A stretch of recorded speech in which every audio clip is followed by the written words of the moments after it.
আজকে দুপুর আনুমানিক 12 ঘটিকার সময় কিন ব্রিজের নিচে একজন ছিনতাইকারী মাদক সেবীকে ধরার জন্য কোতোয়ালি থানা একটি মোবাইল টিম তাকে ধাওয়া করে। ধাওয়া খেয়ে সে ছিনতাইকারী কোতোয়ালি থানামুখী তুপখানা রোড হয়ে সে যখন দৌড় দেয়, কোতোয়ালি থানার কাছে ছিলেন আমাদের র্যাব সদস্য ইমন আচার্য। সে তখন পুলিশ সহায়তায় এসে ছিনতাইকারীকে ঝাঁপড়ে ধরে। ছিনতাইকারীর কাছে ছুরি ছিল, সে তখন তাৎক্ষণিক তার বুকের বাম পাশে ছুরিকাঘাত করে তাকে উদ্ধার করে ওসমানী মেডিকেল কলেজ হাসপাতালে নিয়ে আসা হয়। সেখানে আইসিইউতে সে মৃত্যুবরণ করে।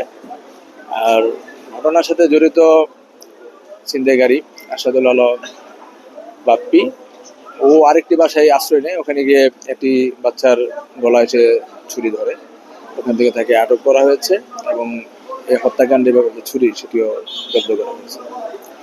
লাশ এখন রয়েছে আইসিইউতে রয়েছে, তার পরিবারের সদস্যরা আসবেন, সুরতাল হবে, ময়নাতদন্ত হবে।